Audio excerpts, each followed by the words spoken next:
Let's get ready to rumble! Ladies and gentlemen, some of you will remember that on the show not too long ago we had Mr. Warren McGrew, who was absolutely fantastic, and we reacted to some Calvinist content. And Warren is absolutely the best. Guys, go over to Idol Killer, go subscribe to him. But in the comment section, some of you guys had said, hey, Warren McGrew has a debate with Matt Slick. And even, I think he referenced it in our interview. And I don't know Matt Slick, don't know him from Adam, but I decided to get a little more acquainted with him. And we're going to jump in, since we do debate reactions here, and react to this debate. We're about 3 years late on this one, but that's okay. There's a weird framing to this one. There is opening statements, there was cross-X, and then there's this kind of like statement period where it's a conversation. Each person can converse with one another. Then there's closing statements and audience questions. I was going to do the cross-X, but it kind of got hung up on several weeds that I was like, I don't know if I want to do the full cross-X. So instead, we're going to do the conversation period. If you guys want me to go back and do the cross-X period, well, just like the video. Like the video.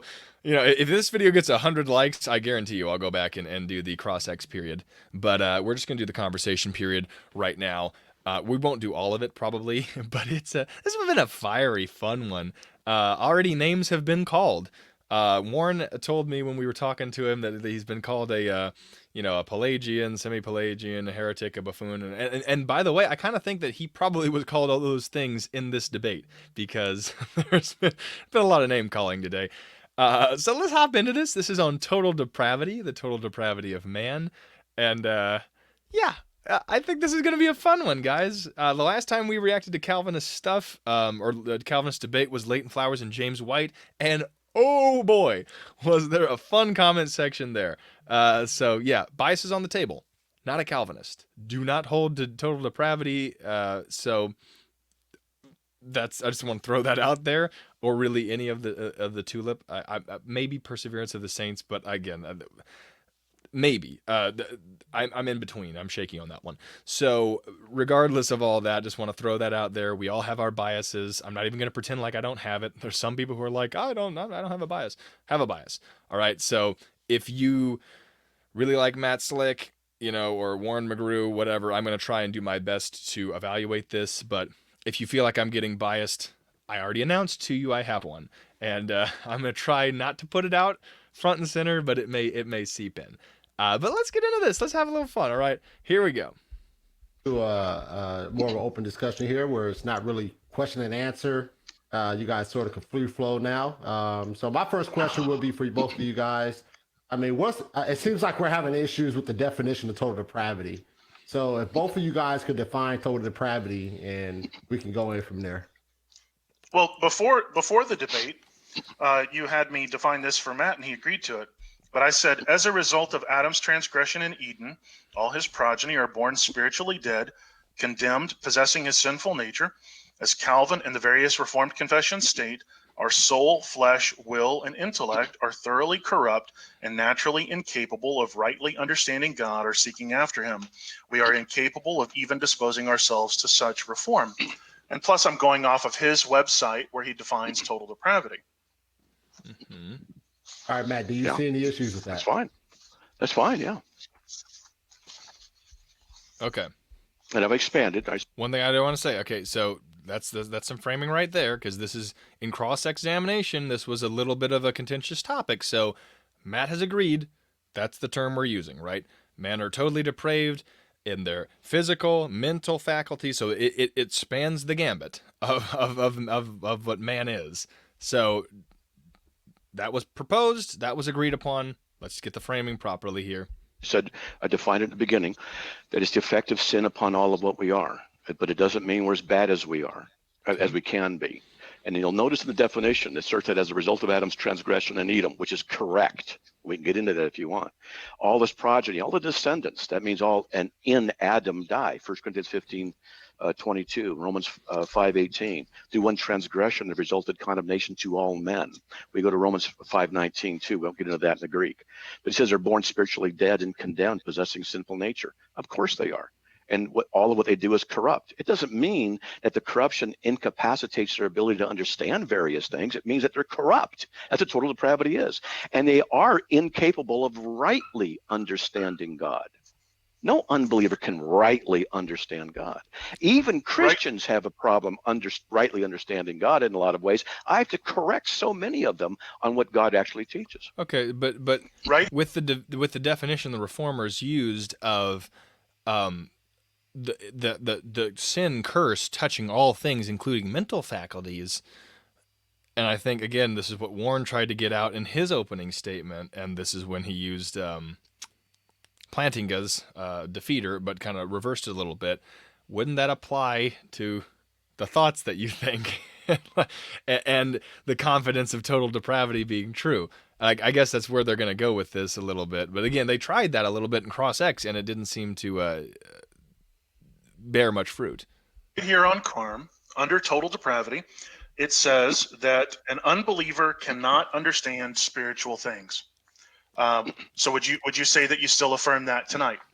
Well, what I'm going to do is after the debate, I'll go in and modify, understand, and receive, because that's what 1 Corinthians 2:14 says. Okay, as I've clarified over and over. It doesn't say unbeliever. 1 Corinthians 2:14 doesn't say unbeliever. It says psychikos, which is carnal. But you said that means. You're the one who said that the carnal mind there doesn't apply to the believers. So you're the one who affirmed it. It's the unbeliever. No, I said it applies to a specific group who have set their mind on the things of the flesh, which doesn't fit everyone. Mm-hmm. So wait a minute. Can the believer be the one who sets their mind on the flesh? Oh, they can turn back and eventually do that, certainly. So I'm asking you, so the believers, this is the problem that you had. I asked you what the spiritual things were. Trinity, deity of Christ, atonement, justification by faith. These are the spiritual things. You said that the unbelievers cannot receive. I wrote this in my notes. You said that the carnal-minded people cannot receive them.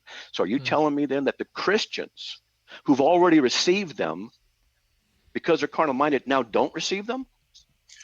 Romans 8:5 and 7 tells us for those. So again, clarification here. Yeah, I'm fairly certain that Warren does not hold to the P in Tulip. So he does think that Christians can walk away from their salvation. So, and this is another problem with this debate. And again, this is not going to be fully revealed here because we are skipping what we're at like a hour 15 in here. Since Matt holds to Tulip, total depravity, unconditional election, limited atonement, irresistible grace, and perseverance of the saints, there's things that I don't think Warren holds to any of those. So points are going to touch on other points, if that makes sense. So what Warren's saying is the carnal-minded man, psychikos, right, who has his mind on carnal things, cannot understand spiritual truths, right? And that is a group of people, and that group of people can be represented in people who have never been Christians, right, and secular people who have always set their minds on carnal things, but that doesn't qualify as all. And by the way, he can correct me if I'm wrong. I'll ask him sometime.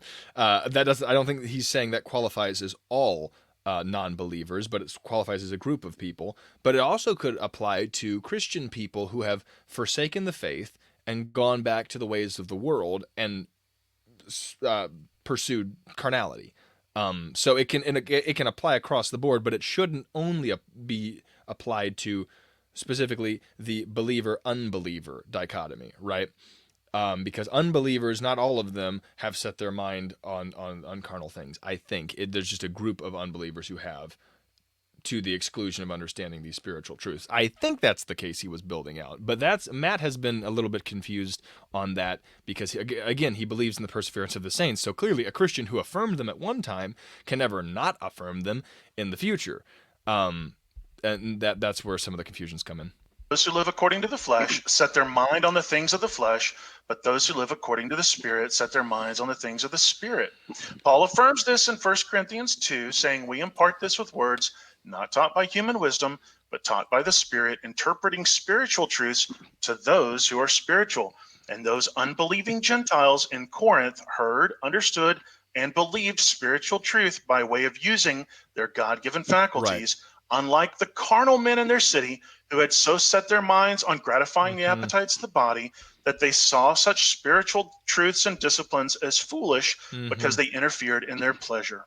Yes, and You there it didn't answer. is. There are two distinct groups in the unbelievers. There were the unbelievers who, and by the way, this can be seen in the parable of the sower, right? Like some seed falls among the on the path, right, and it's not going to take root at all. That would be the carnal-minded man, and some falls among good soil and it plants, right? But before it fell on the good soil, that good soil wasn't believing, right? But when the seed did hit there, when the gospel did hit, the unbelievers believed, right? And that is going to be the group that didn't set their minds on things of the flesh. But the ones who did set their minds on the things of the flesh, I guess they could be represented by the path or the birds or even the thorns. But those are two distinct groups inside the unbelievers, right? Now we're not even talking about the believers, but when we get to the believers, I'd say he would also affirm that believers can turn back and set their minds on the things of the flesh. Answer my question. You gave me a long thing that just stalled and wasted time. I asked you specifically from what you said. You said that the things the carnal people cannot receive is Trinity, deity of Christ, resurrection, I said they can't receive justification by any faith. spiritual truth. They have to change their mind. They can't receive any spiritual truth. I asked you, give me an example. I wrote this out. It's in my notes from what you said. The carnal mind cannot receive those things. You said that. Then if you're going to imply that the Christians who are carnal-minded, then that would mean the carnal-minded Christians can't receive those things. But how can a carnal-minded Christian not receive the things he's already received? How's that possible? Set your mind. Set your mind. So I don't know how that that doesn't seem that hard to understand. If there was someone, if you believe that a Christian can lose their salvation or walk away from their salvation, if there was someone who was walking with Jesus, walking with the Lord, right, is a Christian, you would they have received these things. They've received, I guess these spiritual truths. But if they walk away from their salvation, right, if they turn the other way and they set their minds on things of the flesh, they're not living out those things, right? They aren't believing that God exists. They're not believing that there's judgment for their sin. They're not believing that Jesus, is a sacrifice for their sin or there's an afterlife. These things are against what they're believing, because if they truly believed these things, they would be following after Jesus, right? They'd be following after God, but they're not. They've turned away from God. They've set their minds on things of the flesh. So they did receive them. They did receive these spiritual truths, but they turned, put their minds on things of the flesh, and they no longer are receiving these spiritual truths, or at least they're not living in a way that makes it apparent that they are not apparent. Makes it apparent that they have received them. That they have received them, but that they receive them. That they are holding them and truly believing them. If you truly believe that Jesus Christ is the Son of God, and that Jesus Christ died for your sins, and that you are truly a wretched sinner and need salvation from Jesus, and then you live like the world, are you really receiving it? So, I don't know. I'm not sure where Matt, kind of his dilemma is here. And on the things of the Spirit, remain in God's word, and you will be set free. You will know the truth, and it will set you free. However, you can change your mind and go back to the things of the flesh, and you will fail to miss out on those things that you could have learned had you been faithful and stayed in his word. And the carnal men set their minds on the things of the flesh, and they miss out on those things that are spiritually discerned. You just repeated your non-answer. It's a very precise answer. It's not a non-answer. What do you mean it's not a non-answer? That answers it fine.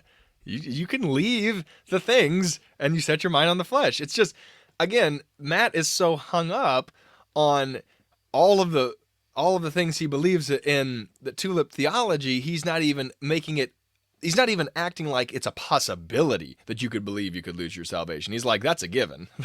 That's a given. So, but Warren doesn't hold to any of those tulips. He doesn't hold to any of the 5 tulip.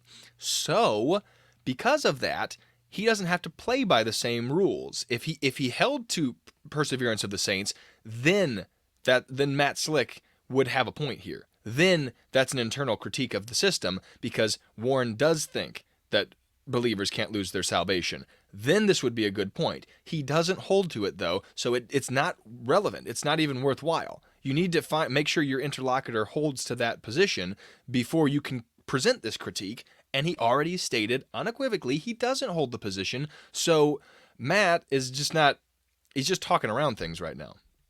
With the context of the chapter. I asked you specifically. Here's a precise question. I mean, I guess the concern is so a Christian, let's keep it practical, right? So a Christian, a man comes to Christ, he believes on the gospel, and he is saved. Heart change, everything, Holy Spirit filled, everything. Can a person upon which his nature has been changed, can he now become a carnal man? I guess is the question. Well, I think what we've done here is we've left the debate topic, and we're now going into like once saved, always saved, preservation of the saints. And I mean, if we're going to stay on topic, let's stay on topic. If we want to explore all of the Tulip, I guess we can do that. Yeah, I think he's right. You're the one who's talked about the carnal man. I kind of think this is jumping on perseverance to the saint. I kind of think this is it's on topic. We're talking about the condition of basically someone who is following Christ can turn back. They all of the things that they've done can be done in vain.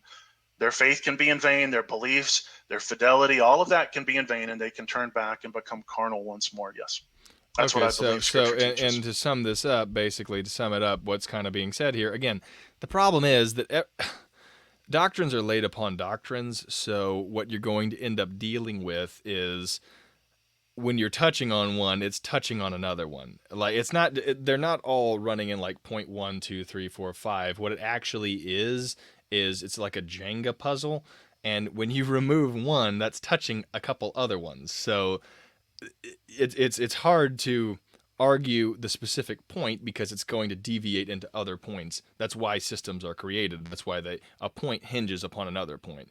In Calvinism, specifically, total depravity, that's a prerequisite. Like that's the first. That's why it's the first in the system, because a lot of the other things hinge upon that. If that's not true, a lot of things are going to fall over, right? There's no need for a limited atonement if there's no total depravity. There's no need specifically, there's no need for irresistible grace if there's no total depravity. So, rightly understood, I understand where this kind of problem is, but I do kind of agree that it's a little bit off topic. But, I mean, you may be able to humor the point to see where it's going. What do you say about that, Matt? Well, now he's the one who's bringing up the issue of eternal security. And I can bring up the words of Christ. Jesus says all that the Father gives him, he will lose none. The will of the Father is that Jesus lose none of all that he has been given him. By the way, if you want to check the reference that Matt just said there, that's in John 6. I think it's John 6:44. If you want to check it. Just giving you a fun little where you can find it. John 6:37 through 40. Okay, there you go. The will of the Father is that Jesus lose none.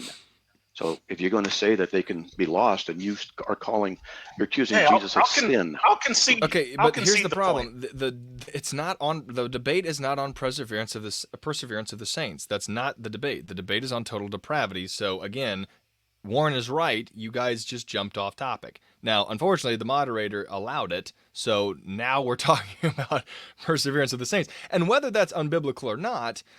Matt may be completely right in saying you're unbiblical, sir, but it's not the debate. That's not what the topic was. That's not the agreed upon topic. So humoring this part of the discussion is completely irrelevant to what the actual debate amendment is being posed. If it gets you back on topic of total depravity, I'll concede the point. Oh, wow, really? We can do that. Yeah. You're the one who went into the issue of perseverance of the saints, not me. You asked me about Christians and being carnal, so I responded. But I'll concede the point if it moves us back to the topic.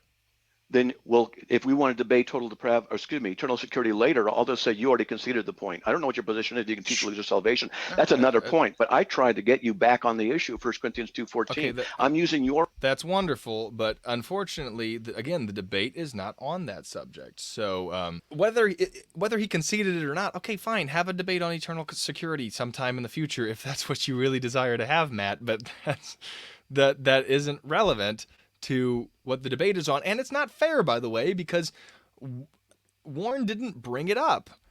all he was saying, he was giving you a justification of how those two groups can be separated, right? And how Christians can believe and then not believe, right? How they can have spiritual truth and then not have spiritual truth. It was just a explanation, which is now becoming an entire argument. And I guess that's what happens in conversation, but goodness, I don't know why. I really don't know what Matt's harping on right now. Your own words against you. Thank you. You're the one Thank who you. said Let's that get the back there carnal then. words.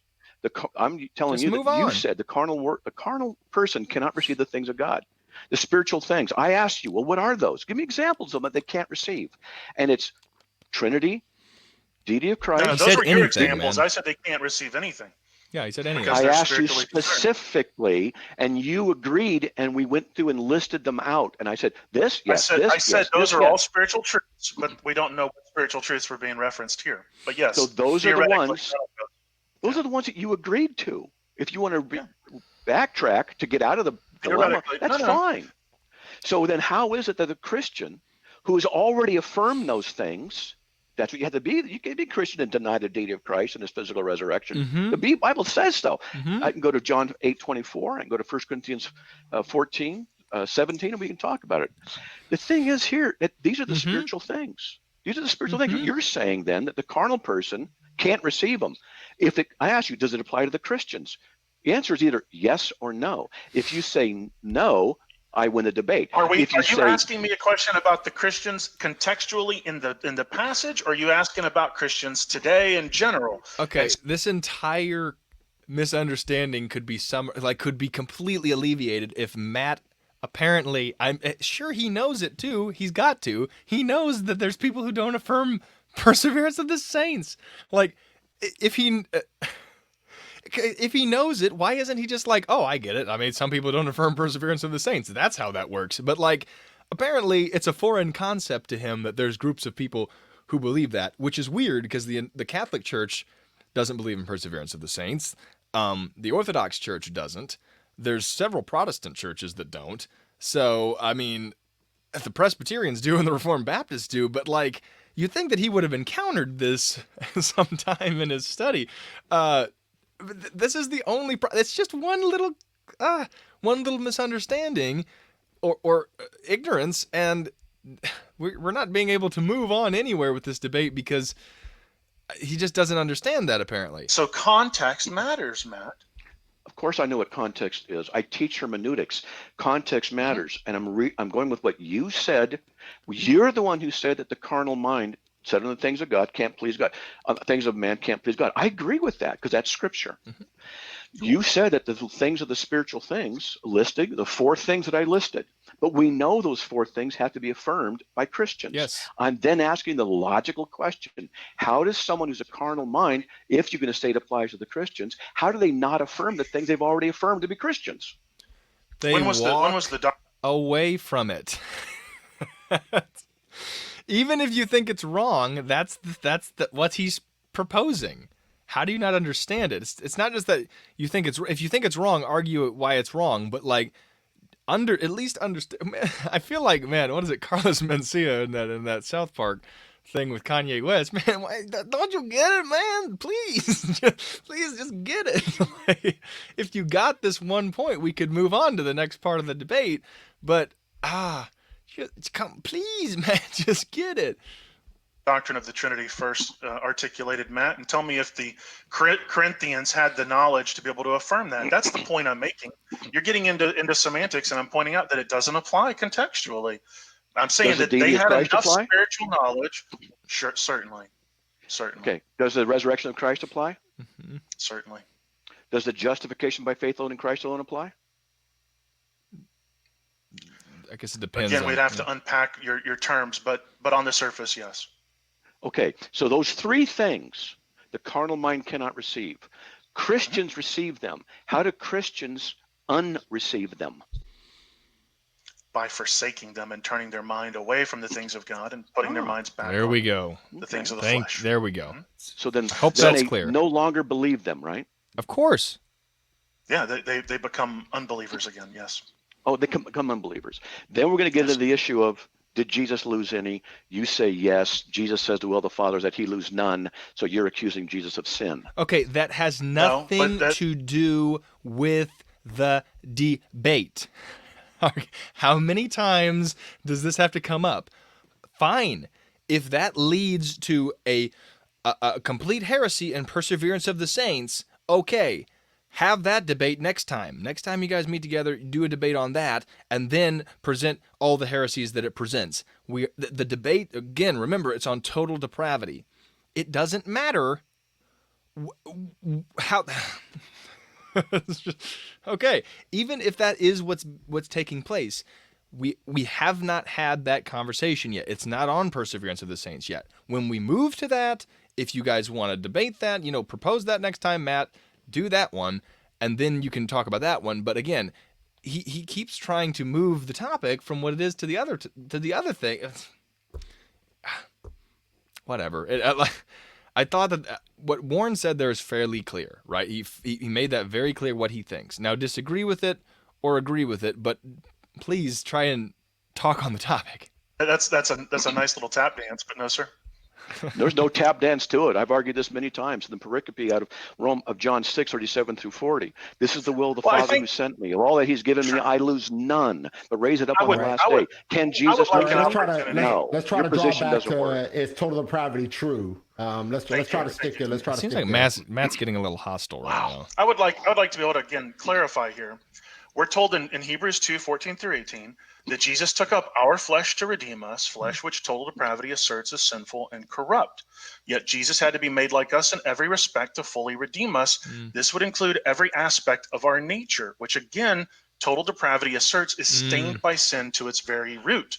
So Matt, did Jesus come in our flesh and blood, and was that flesh and blood stained with sin to its very root like ours? If yes, he wasn't spotless. If no, that didn't redeem us via the incarnation, and Hebrews 2 lied.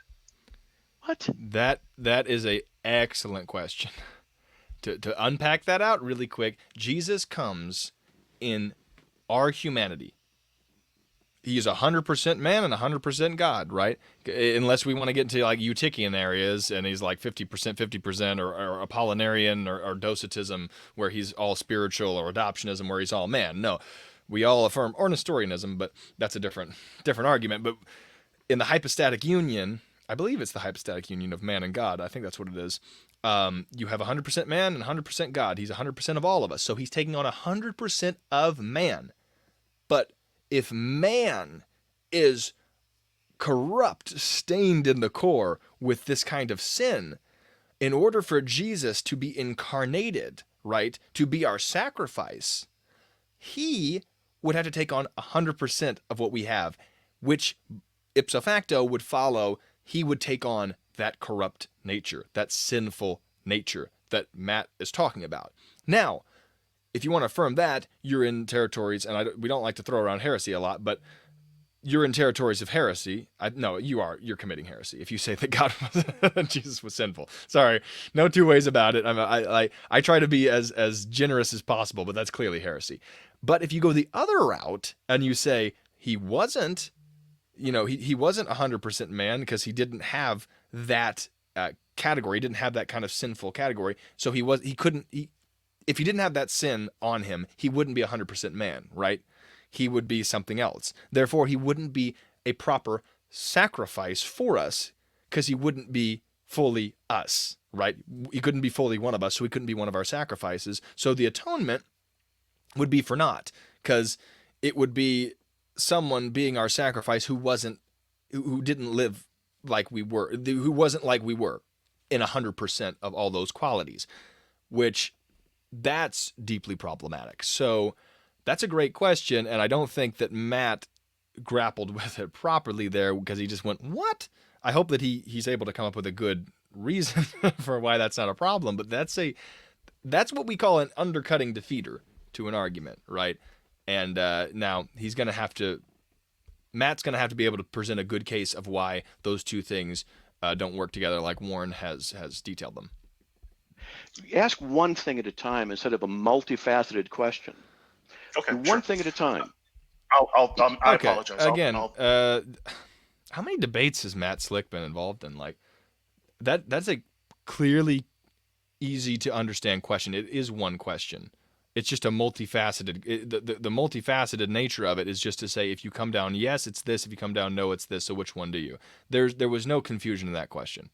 And I'm not a very fast thinker, especially when it comes to like on your feet thinking debates. I had no problem understanding that. So I don't know where Matt's problem came in on understanding that. That's a very clear question. I'll break it down for it in bite size. Did Jesus take up our flesh and blood, like us in every respect?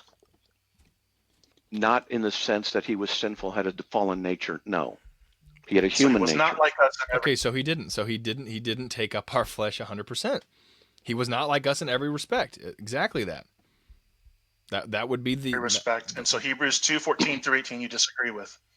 Oh, so you're saying that what it means in every respect is that he was sinful. You're a heretic. No, you're saying that. Matt, you're saying that. I love that too. Matt's finally figuring out that his position is heretical. And by the way, I'm not saying Calvinism is heretical, but I think Matt thinks it's heretical because Warren just presented what Calvinism would have to, what total depravity would have to be correct. And Matt said that's heretical. However, he falsely attributed it to Warren because Warren is just bringing it up to point out inconsistencies in your system, Mr. Slick. And Mr. Slick just said you're a heretic, meaning that the doctrine that he's proposing is heretical, meaning that the doctrine... Follow the logic. If the doctrine that Warren just put forward is an accurate representation of total depravity, right? And Slick says it's heretical, and the doctrine he was putting forward is an actual true doctrine of total depravity, that doctrine is affirmed by Slick. So Slick calling it heretical is calling himself heretical and his system heretical. So again, we want to be careful with where we throw out heretical. This is more sarcastic than anything else. It's him who brought in the H word here. But again, that gives me a little tickle because he called his own system heretical. Unfortunately, because he's not able to understand, I guess, the tactics of debate and how you can present someone else's position and then ask them to comment on it. That's not what I said. So he but you're didn't putting words take in my it. mouth. You're the one who said it has to be in every respect and implying sinfulness. You're the No, I did heretic not if say you're going that. to say that. I did not. Okay, I did did not say Jesus that. have? You said you believe that Jesus came in every respect. You believe that. But you also are tacking onto it something that Warren isn't. You're tacking onto that a sinful nature. All right? Warren doesn't think men have that. So he avoids the charge. You do. You think that's part of man's nature. So if God is taking on man's nature, he's taking on that as well. That's your position, not Warren's position. So if anyone's heretical, like if you're calling Warren heretical, you're calling your own position heretical from how he caricatured that. If you want to avoid it, just try and tell him why that's not correct. Have a sinful I'm nature. showing how that's what your doctrine leads Okay, to. we And can't. that's why. Okay, That's guys, not we my can't talk over each position. other. Let's not talk over each other. Let's continue a conversation. Keep it a conversation, but let's not talk over each other. I want to take a moment and say something nice about Matt because things are getting a little heated, and I used to listen and read and watch him all the time, and so I have a lot of respect for him, and so I appreciate the opportunity to respectfully disagree here, and this is a real honor. But I know things can get tense and heated, and I hope Matt isn't taking any of this personal. I have a lot of love for Matt. I love you too, brother, but you're teaching heresy. Okay, so let me put it this way. I want to say this, and I want this to be known and made very clear, my position on this. I think that is a class act, and I barely ever see that in debates, to wind it down and say, hey, you know what, we're getting heated, and I just want to step outside of this and say, I respect you, and I love you, man, for being here and doing this debate, right? That's a class act. When someone does that, ultimately I gain more respect for that position. Well, not that position, but for that debater. The proper response to that is, you know what, man, I love you too. I respect your position as well. Let's just get back to the debate. And then if you want to call heretic, call heretic. But that's not a nice thing to do. But what Matt just did is so immature to just be like, I love you too, but you're preaching heresy.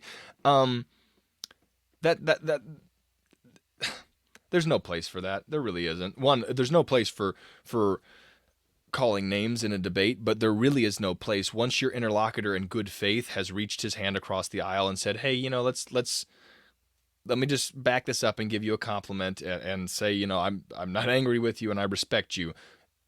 What you do is you say, "I'm not angry. I respect you as well." Then go back to the debate. You don't do that. That's the sign of immaturity. And I'm commenting that not due to my age or not due to anyone else's age. I'm commenting that clearly just from a spiritual understanding that I have, right? Spiritual maturity is one, not name calling. You don't name call at your opponent, right? Two, when they reach their hand across the aisle, you, again, don't use that as a club to beat them with. You don't use that as another excuse to name call.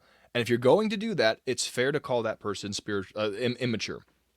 At least in that, they're deficient in that aspect of spiritual maturity. That's fair. It's fair to say that. And right now, Matt Slick, right here, and by the way, earlier in cross-examination, has been behaving very poorly.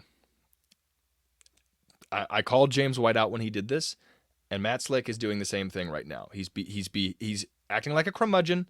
He's acting very prideful. He's been citing all of the degrees that he has and all the things that he teaches and all this other stuff, and he is not engaging in the respectful manner in this debate that Warren is. And he's also getting his clock cleaned, unfortunately, because he's not familiar with his own position, apparently, or how the rules of debate work. So that it's been there we go. But again, class act by Warren, but unfortunately it couldn't be reciprocated. Not doubtable heresy. But if you're going to go to Hebrews 2:14 and say that he took our nature in every respect, if you take it literally, then you're required to mean that he was sinful.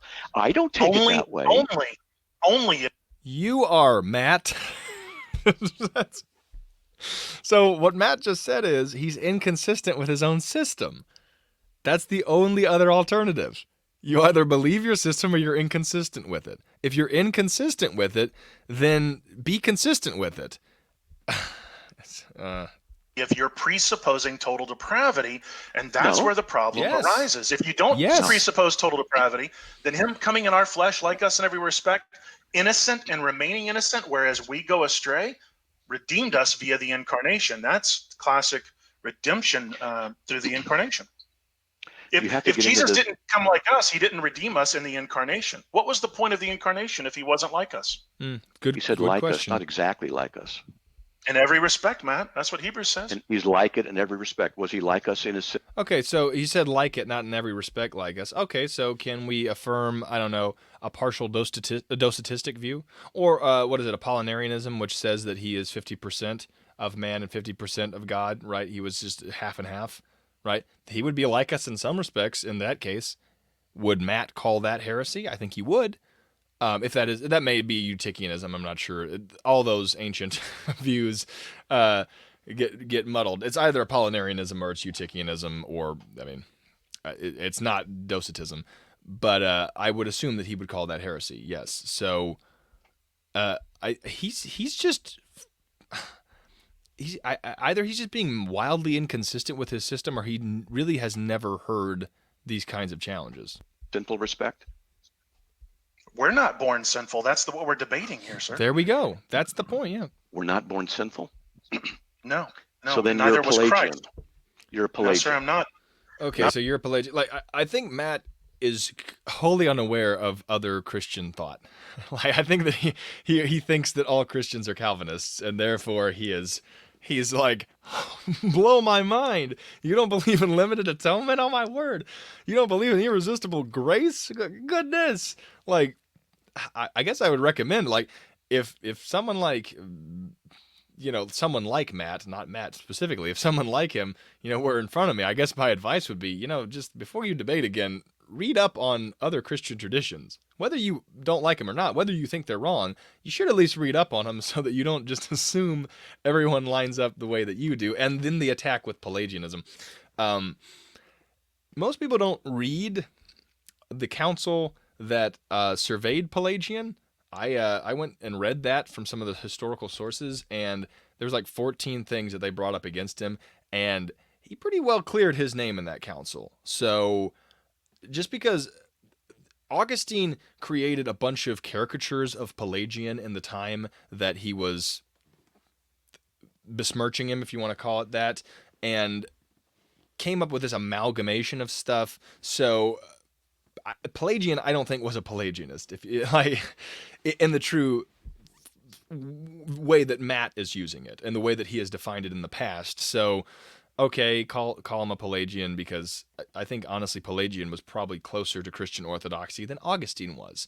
And that may sound weird to some people, because Augustine's the big granddaddy of them all for people. I'm not a huge Augustine fan. I mean, he's okay, but like I really disagree with a lot of his stuff. And Pelagian, for what it's worth, seems to be defending a more historical model of what Christian thought was, going back to people like, Martyr and Irenaeus and people before him. Not according to the way you define Pelagianism. I mean, do we need to pull up your articles again and go over the way you... No, Pelagianism says that the person who was born is not born with a sinful fallen nature, but he's basically innocent, tabarasa, hasn't committed a sin, he's not fallen. Is that your position? In an article you wrote on Carm, you stated that semi-Pelagianism teaches grace is a response to man's initial effort, and that Pelagianism asserts that man is unaffected by Adam's sin, and we don't need God or his grace, none of which I affirm. Yeah. So by your definition, unless you want to go rewrite your article, no, I'm not a Pelagian. Yes. Okay, I ask you this. This is what I'm asking you right now. In the context, catering the question in the context of what you've said, do you affirm that when a person is conceived, I'm not going to say by born, but conceived, okay, that person has a sinful nature or does not have a sinful nature? No, we're original. First of all, why is Matt Slick redefining what he's already defined? If you defined Pelagian as what Warren just brought up and read, why are you redefining it now? Is it just because you were being dishonest in your first definition of it? Or are you, because those are two different things. That what Warren just said that you said about Pelagianism is much different than what you're saying it is now. Why are you redefining that? It's totally fair to bring someone's quote out and say, you said this in print. This is what Pelagianism is. I am not that. And then that's fair to do. But now Matt is like, well, no, I'm redefining it, and I get to redefine it, and now I'm going to encompass you under Pelagianism. Why not? Why is he scared to go with his original definition? Or does he not know what he defined it as? Like, why would you call someone a Pelagian if you don't even know what you wrote about it, what you defined it as previously, and you're just making things up? So were you being ignorant about the definition, or were you being dishonest about the definition, or did you just not know what you were doing when you wrote that? I don't know why he's upset. It's totally fair to bring up, when you ask a question, you're a Pelagian, and he says, you define Pelagianism as this, and I don't meet that criteria, and you say, no, I want to redefine it. So under my redefinition, are you a Pelagian? That's goodness. And by the way, yeah. Sin is a heresy deriving from Augustinian philosophy. I just asked you, does he have a sinful nature when he's conceived or not? No. I said no, okay. And then I elaborated. Yeah. Oh my goodness, man. Like, again, he asks him a question, he answers the question, and because he didn't answer it yes or no, does Matt not know how to infer what an inference is? I'm struggling to wonder if he doesn't. Like, you can infer from what they said what they're saying. And Warren's not even making it super complicated. He's saying original sin is not a thing I believe in. Okay, there you go. Move on to your next question. I'm beginning to think that Matt's just not a very good debater. Like, because these are simple 101 things about debate. You need to know these things if you're going to debate someone. You need to know how to infer. You need to know how to understand the person's position. You need to know what you're arguing. And you also need to, have a better ethos about you, and you need to not insult your opponent. But regardless, I'm just seeing very poor debating tactics, like very poor debatesmanship in this debate. He may be the greatest scholar in the world, but I don't think he's a very good debator. Answer's no. Answer's no. Okay, then how is it then? So let's work with this. So he's not sinful, then becomes a sinner later. Does he become fallen when he sins? Every person experiences their own fall, but we also suffer the consequences for Adam's sin, mainly That's the orthodox suffering position, and by the death. Engage in a thought So you're a experiment with me here Pelagian. real quick. You're No, a sir, I'm Pelagian. not, and I've explained that. You can Yes, call me you are. whatever That's you what want. We'll move the Pelagianism debate. is. Okay, That's I'll what get a it is. t-shirt. Pelagianism says you're born without a fallen nature, without sinful nature. That's what Pelagianism says. Your articles on Pelagianism don't teach that, sir. But you can call me that. Let's get back to the debate. You Assume are that. with me for a moment. Okay, let's get back to the debate. Thank you. Okay, guys. Assume You are that, according to my new definition of the term. You know what? How about this? I'm going to redefine the term Nazi, okay? Nazi now means anyone who has a beard and glasses. Guess what? Warren is a Nazi right now. You know what? If you redefine the term, you're absolutely right. Everyone's going to fit into the definition of the term. You can define it any way you want. And you can make anything, right? He's a fascist as well, because fascists, have headphones on. And they wear burgundy shirts. That's what you are. What? You define the term, Mr. Slick. Why are you running away from your definition? Just, okay.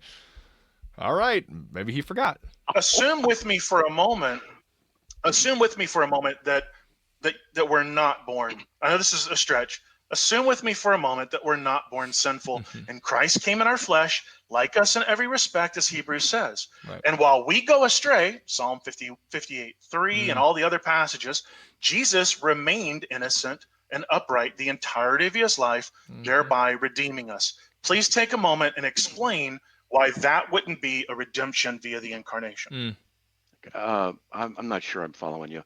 I'm trying to understand. For clarification, are you saying? I didn't quite understand.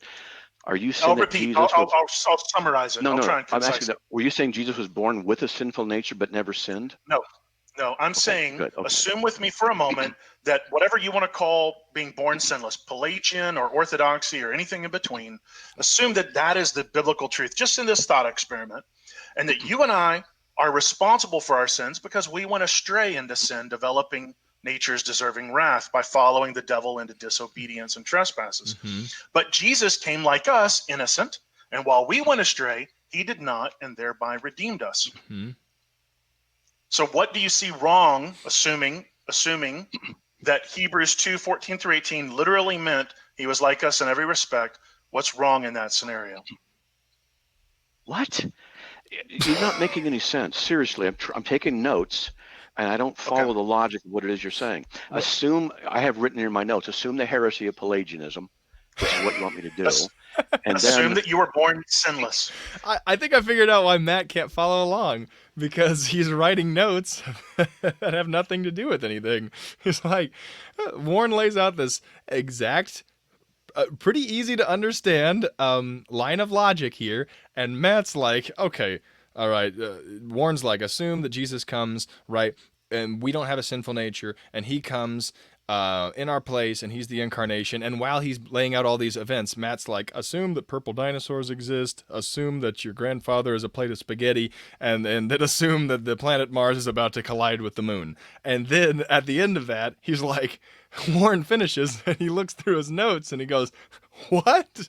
I can't understand what you're saying, Warren. That's because you don't write that in your notes.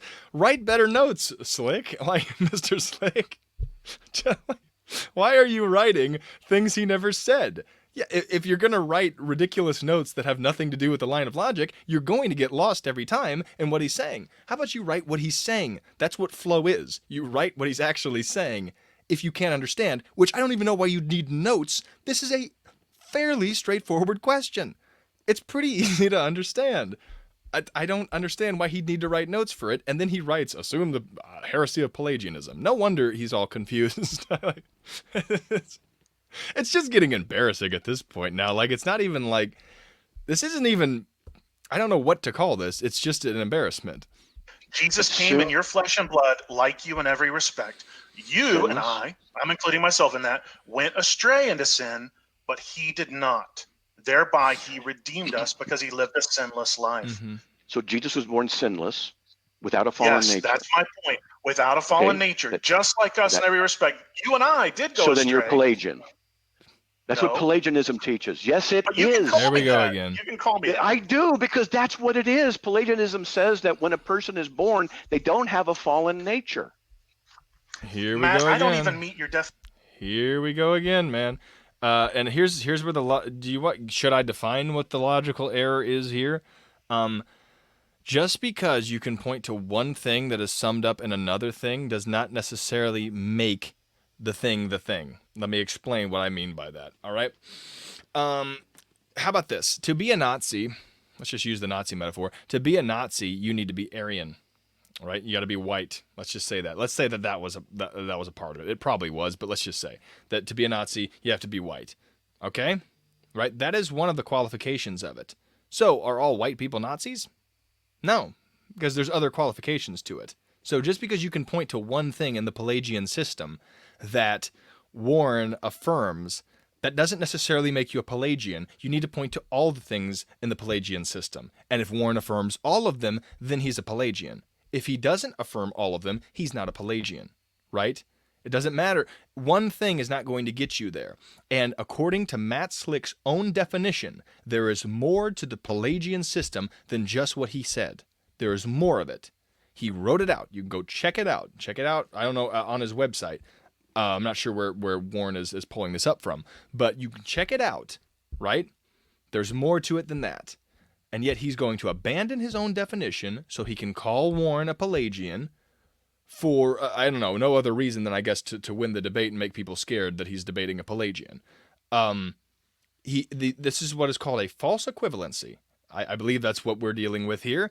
He is equivocating things that shouldn't be equivocated. Or maybe that's not necessarily what it is, but at least category error maybe, or it's just a flawed way of doing logic or doing, just because one of those things, let's say Pelagianism has 10 points, right? And you affirm one of those points. You are not ipso facto a Pelagian. You need to affirm all 10 to be a Pelagian, right? You could be a semi-Pelagian maybe, but you need to affirm all 10 to be a Pelagian. And Matt Slick basically is saying, okay, there are 10, in his own definition on his website, there are 10 things, let's just say he says this, there are 10 things that make you a Pelagian, right? But now he's abandoning that definition and saying, if you affirm one of these things, you're a Pelagian, basically, and accusing Warren of it. And that's basically where we are. So, and all we've gotten so far from Matt Slick's side is, you're a Pelagian, you're a heretic, yeah, I love you, but you're preaching heresy, blah, blah, blah, blah, blah, blah, blah, blah, blah, blah. I have a Calvinist degree on my wall. Something to that degree. That's basically the entire case that's being put together, and then a quick little diversion into Perseverance of the Saints. I would continue on with this because actually I'm enjoying it. So if this does well, I'll do the next part of it. We may even go into Cross X, but I don't want this video to be too long. So I don't know. Maybe I'm wrong, guys. Feel free to put your comments in the comment section of what you think. If I'm just missing this entirely, I mean, I went through this debate pretty carefully, and I've not heard much from Matt Slick. I'll be honest. I don't think he's a very good debater. He may be the greatest person in the world. He may be the greatest theologian in the world. I'm not precluding that. I'm just saying, in what I've seen of him, I don't think he can debate very well because he's just not abiding by classic rules of debate. And that's not being mean. I would say someone can't read very well if they're not able to read. Like, I'm not trying to be mean. I'm just calling it as I see it. Yeah, Warren won this one by a mile, unfortunately, because at least he was staying on topic. Like, at least he was staying on topic and actually engaging with the material. And Matt just didn't seem to be able to do that. But yeah. That's just my opinion. Please subscribe if you're not. Comment in the comment section. Warren, if you watch this, I love you, brother. Fantastic job on this one. We'll have to get you back on the show in the future. Thank you guys all for coming in, stopping in on this one. Let me know what you want to see next. And yeah, see you later.